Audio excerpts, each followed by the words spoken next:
Hieroglyphics. The Egyptians invent the art of writing and the record of history begins.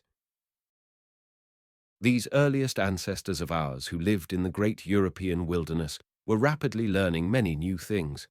It is safe to say that in due course of time they would have given up the ways of savages and would have developed a civilization of their own. But suddenly there came an end to their isolation. They were discovered. A traveler from an unknown southland who had dared to cross the sea and the high mountain passes had found his way to the wild people of the European continent. He came from Africa. His home was in Egypt. The valley of the Nile had developed a high stage of civilization thousands of years before the people of the West had dreamed of the possibilities of a fork or a wheel or a house. And we shall therefore leave our great-great-grandfathers in their caves while we visit the southern and eastern shores of the Mediterranean, where stood the earliest school of the human race. The Egyptians have taught us many things. They were excellent farmers. They knew all about irrigation. They built temples which were afterwards copied by the Greeks and which served as the earliest models for the churches in which we worship nowadays. They had invented a calendar which proved such a useful instrument for the purpose of measuring time that it has survived with a few changes until today. But most important of all, the Egyptians had learned how to preserve speech for the benefit of future generations. They had invented the art of writing. We are so accustomed to newspapers and books and magazines that we take it for granted that the world has always been able to read and write. As a matter of fact, writing, the most important of all inventions, is quite new. Without written documents, we would be like cats and dogs, who can only teach their kittens and their puppies a few simple things, and who, because they cannot write, possess no way in which they can make use of the experience of those generations of cats and dogs that have gone before. In the 1st century before our era, when the Romans came to Egypt, they found the valley full of strange little pictures which seemed to have something to do with the history of the country. But the Romans were not interested in anything foreign, and did not inquire into the origin of these queer figures which covered the walls of the temples and the walls of the palaces and endless reams of flat sheets made out of the papyrus reed. The last of the Egyptian priests who had understood the holy art of making such pictures had died several years before. Egypt, deprived of its independence, had become a storehouse filled with important historical documents which no one could decipher and which were of no earthly use to either man or beast. 17 centuries went by and Egypt remained a land of mystery.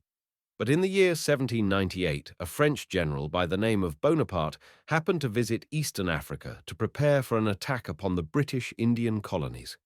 He did not get beyond the Nile, and his campaign was a failure.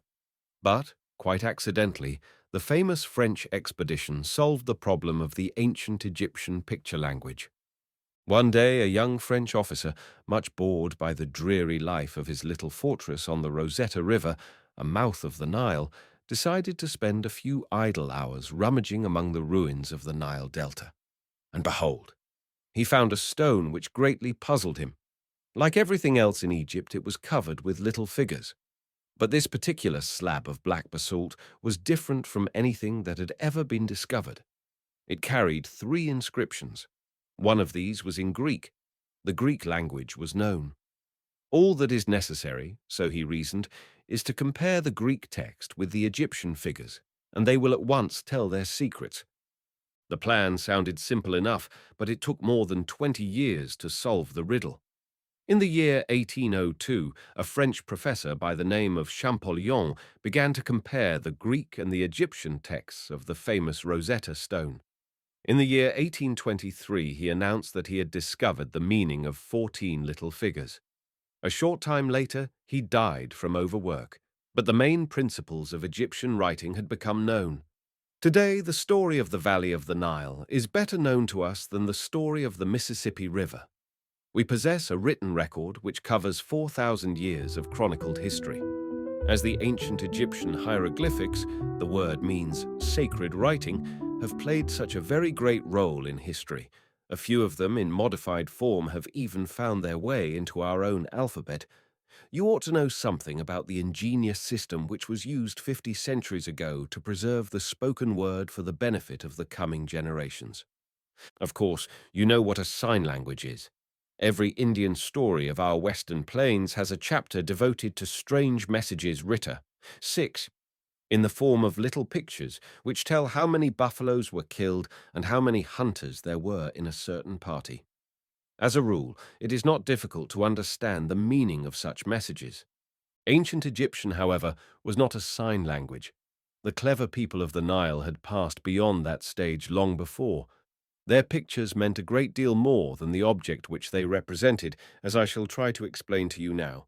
Suppose that you were Champollion, and that you were examining a stack of papyrus sheets, all covered with hieroglyphics. Suddenly, you came across a picture of a man with a saw. Very well, you would say. That means, of course, that a farmer went out to cut down a tree. Then you take another papyrus. It tells the story of a queen who had died at the age of 82. In the midst of a sentence appears the picture of the man with the saw. Queens of 82 do not handle saws. The picture, therefore, must mean something else. But what? That is the riddle which the Frenchman finally solved.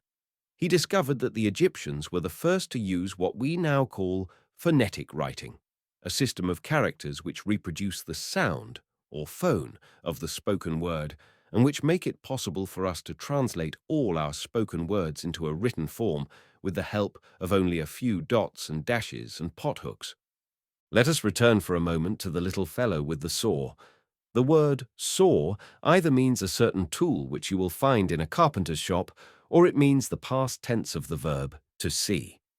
This is what had happened to the word during the course of centuries. First of all, it had meant only the particular tool which it represented. Then, that meaning had been lost, and it had become the past participle of a verb. After several hundred years, the Egyptians lost sight of both these meanings, and the picture, illust, came to stand for a single letter, the letter S. A short sentence will show you what I mean. Here is a modern English sentence, as it would have been written in hieroglyphics. Illustration. The illust either means one of these two round objects in your head, which allow you to see, or it means I, the person who is talking. A illust is either an insect which gathers honey, or it represents the verb to be, which means to exist.